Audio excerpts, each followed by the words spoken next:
Salut tout le monde, petite visite dans un parc insolite, l'île de Versailles qui se trouve à Nantes. Je vous emmène, suivez-moi.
Avec Béatrice, qui est guide sur l'île de Versailles. Tout à fait. Et on va lui poser quelques petites questions.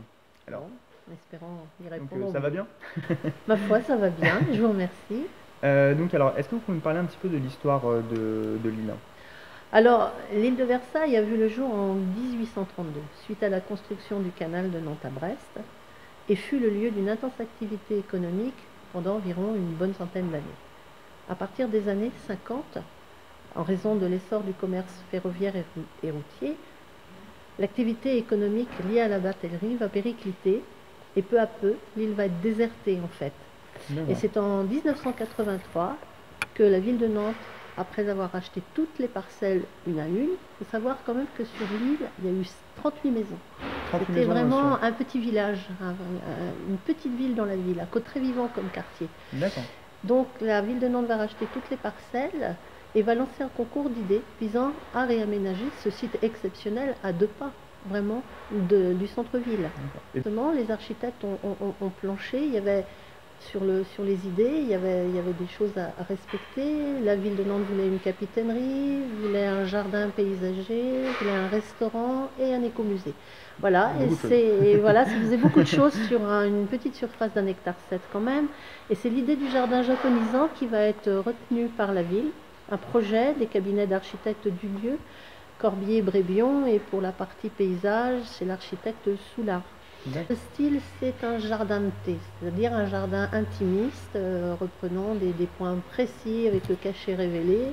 Bon, ça c'est des choses un peu techniques, mais ça reste un jardin très intimiste, avec plein de petites scènes différentes, et les gens qui se promènent dans ce jardin, à chaque fois qu'ils vont avancer, qui vont reculer, qui vont changer d'endroit, vont se retrouver, vont avoir l'impression de se retrouver dans des scènes complètement différentes. C'est ça qui fait vraiment le charme de ce jardin. Voilà, avec des grands rideaux de végétation qui vont cacher des scènes qui se trouvent de l'autre côté, etc.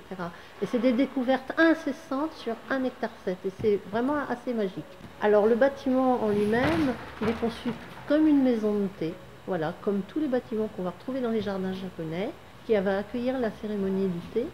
Ce bâtiment a été conçu avec beaucoup de bois, beaucoup de verre. C'est un bâtiment qui accueille régulièrement des grandes manifestations, comme les rendez-vous de l'Erdre, comme des manifestations franco-japonaises, des ateliers de calligraphie assez régulièrement, et puis des expositions qui changent tous les mois et demi, sur des thématiques variées.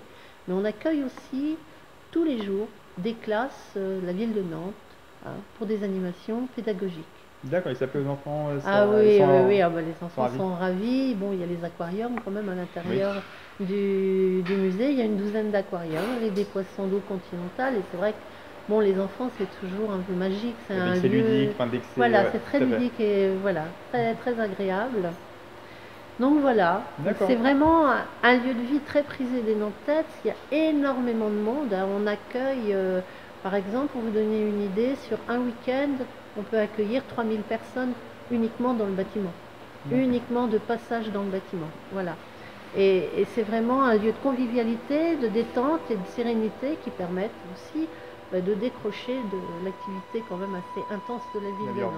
Voilà, la vie urbaine. Merci beaucoup.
Je suis revenu ici de nuit parce que je voulais vous faire montrer avec l'ambiance nocturne.